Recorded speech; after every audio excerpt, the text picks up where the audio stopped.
मैंने हर शाम चिरागों से सजा रखा है। अफसोस ये है कि सर्द हवाओं से लगा रखा है। न जाने किस गली से आएगा हमारा मेहमान। हमने हर गली कॉन्सेप्ट से सजा रखा है। और आप समझ रहे होंगे फूलों से सजा रखा है। बिल्कुल नहीं, हम आते हैं अपने कॉन्सेप्ट नंबर 3 पे। और आज का जो हमारा डे है वो डे 4 है। तो मुझे उम्मीद है कि आपकी शायरी बहुत अच्छी लगी होगी।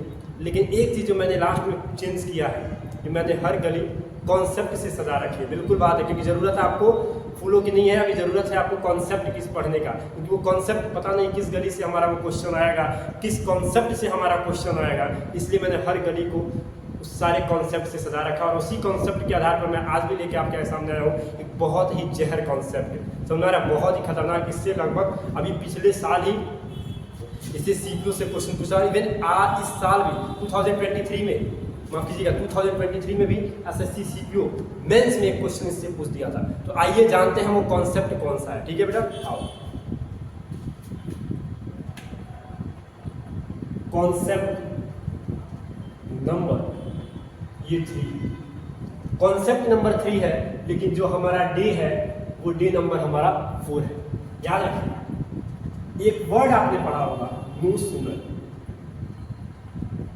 आई होप कि आपको दिख रहा है, नो सूनर। ये जो सूनर है वो कंपैरेटिव डिग्री, कौन सा डिग्री है? ये कंपैरेटिव डिग्री है, नो सूनर। इससे ये जो कॉन्सेप्ट निकल के आ रहा है, 3 रूल तो बहुत इंपॉर्टेंट है। सबसे पहले तो आप ये जानिए कि मैं क्या पढ़ा रहा हूं, स्पॉटिंग एरर, कैसे आप एरर को फाइंड करेंगे। ठीक है, याद रखिए, पहला रूल कहता है कि अगर नो सूनर से सेंटेंस स्टार्ट हो रहा है, उसके बाद हेल्पिंग वर्ब अगर हैड है, फिर सब्जेक्ट मेन वर्ब का थर्ड फॉर्म, इसके बाद जो कंजक्शन का यूज करते हैं वो होता है देन। याद रखिएगा, मैं भी बताऊंगा कैसे वो क्वेश्चन देगा। वो जो कंसेप्ट होता है वो देन होता है। ठीक है, नो सूनर से जो कंजक्शन जो हमारा वर्ड यूज करते हैं उसको देन यूज करते हैं। ठीक है, उसके बाद फिर से सब्जेक्ट होगा और मेन वर्ब का सेकेंड फॉर्म। समझ में आ रहा आपको? देखिए, नो सूनर से अगर कोई सेंटेंस स्टार्ट होता है तो हैड होगा, अगर फिर सब्जेक्ट होगा, मेन वर्ब का थर्ड फॉर्म, फिर देन। ये बहुत इंपॉर्टेंट चीज है, क्योंकि नो अदर से सेंटेंस स्टार्ट तो होगा लेकिन वो कभी कभी THEN देन का यूज कर देता है। तो आपको याद रखना है कि जब भी नो सूनर से सेंटेंस स्टार्ट होगा तो आपको THEN वाला देन यूज नहीं करना है, आपको THAN वाला देन यूज कर देना है। ठीक है, ये तो पहला हो गया। दूसरा देखिए, अगर नो सूनर से सेंटेंस स्टार्ट होता है, अगर डिड आ जाए, फिर सब्जेक्ट के साथ मेन वर्ब का फर्स्ट फॉर्म होता है, और फिर से वही कंजक्शन जो मैंने यहां बताया, सेम वही कंजक्शन, देन प्लस सब्जेक्ट और मेन वर्ब का सेकेंड। बातें समझ में आ रही है? फिर देखिए, नो सूनर का ये बहुत ही जहर कॉन्सेप्ट है। जब नो सूनर से स्टार्ट होगा तो देन का यूज करोगे। कभी कभी वो आपको नो सूनर के साथ देन भी दे देगा, THEN देन भी दे देगा, लेकिन आपको याद रखना है। चलिए मैं आपको बताता हूँ कैसे आप याद रख सकते हैं। सून का कंपैरेटिव डिग्री सूनर होता है। जब सूनर होता है तो आपको पता है कि कंपैरेटिव डिग्री में हम देन का यूज करते हैं। जैसे आई एम ग्रेटर देन, समझ रहा है, he is more beautiful then you, he is more beautiful then you. समझ में आ रहा क्या नहीं आ रहा? ये तो आपको पता है कंपैरेटिव डिग्री में हम देन का यूज करते हैं। तो बेटा जब ये सूनर कंपैरेटिव डिग्री है तो इसके साथ कोई और कंजक्शन कैसे यूज हो सकता है, कोई और वर्ड कैसे यूज हो सकता है, तो हम वहां पे देन का यूज करेंगे। अब देखिए क्वेश्चन क्या आया था। क्वेश्चन ये आया था कि no sooner had the train left when I went. जरा देख के बताओ तो इस सेंटेंस में मिस्टेक है कि नहीं है? बिल्कुल मिस्टेक है। इसकी स्टार्टिंग हुई है नो सूनर से, लेकिन व्हेन का यूज कर दिया है जो कि गलत है। यहीं पे हमारा फाइंड, यहीं पे हमारा एरर डिटेक्ट हो रहा है। तो हम यहाँ पे जब इसको इंप्रूव करेंगे तो लिखेंगे no sooner had the train left. बाकी सारी चीजों को भी आप देखते रहोगे क्या यहाँ पे हैड है तो क्या यहाँ पे वर्ब का थर्ड फॉर्म लगा है कि नहीं लगा? बिल्कुल मेन वर्ब का थर्ड फॉर्म यूज किया गया है, लेकिन यहाँ पे गलत यूज कर दिया है। यहाँ पे हम देन का यूज करेंगे। किसका यूज करेंगे बेटा? यहाँ पे हम देन का यूज करेंगे। समझ में आ रहा? ठीक है, आप इसको नोट करो।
चलिए अब हमारा जो नेक्स्ट टॉपिक है उसको हम देखेंगे कि हमारा जो नेक्स्ट टॉपिक है और जो नेक्स्ट कॉन्सेप्ट है वो क्या कहता है।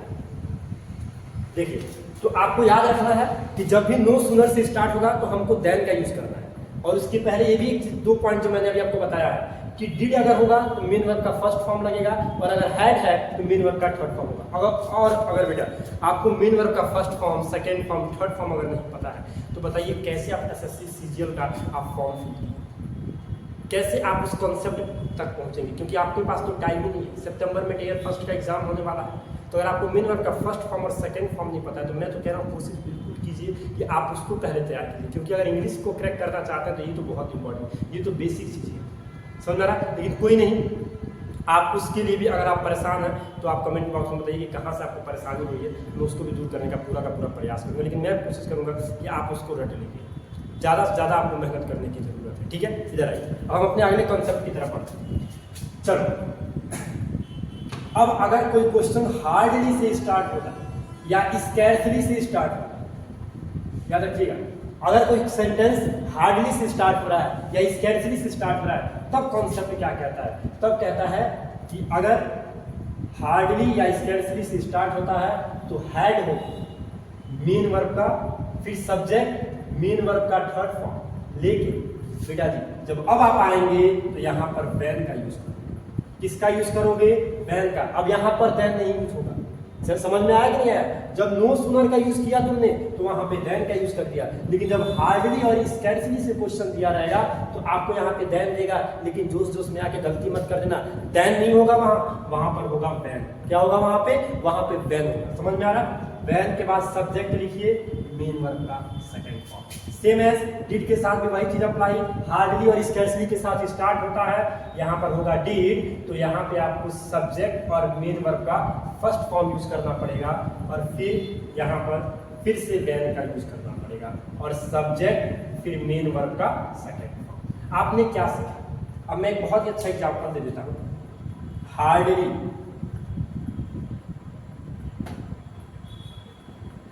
it began to, या इसलिए को hardly had I gone to home when, comma का यूज बिल्कुल नहीं, when it began to raining। ध्यान से देखिएगा इस क्वेश्चन को, क्या लिखा है? Hardly had I gone to home when it began to raining। समझ में आ रहा? It began to rain कर दो यहाँ पे।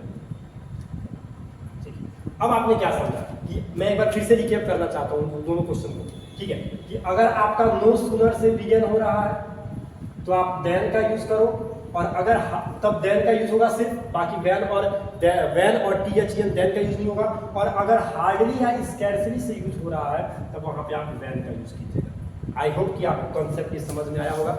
वीडियो को पॉज करके आप दोनों इस क्वेश्चन को भी आप, इस कॉन्सेप्ट को भी आप नोट कर सकते हैं। तो डे 4 में हमारा आज के लिए इतना ही, लेकिन आप, मुझे उम्मीद है कि आपको दोनों कॉन्सेप्ट, आप इससे क्वेश्चन देख लो, मैं दावे के साथ कह रहा हूँ कि नो सूनर से और हार्डली स्कैर्सली से क्वेश्चन रिपीटेड है, आप एक बार चेक करके बताओ, उसके बाद आप कॉन्सेप्ट पे भी नजर डालो, देखो उसके बाद तुमसे कोई मिस्टेक इन दोनों कॉन्सेप्ट से होने वाला नहीं है। समझ में आ रहा है? Thank you so much for watching this video.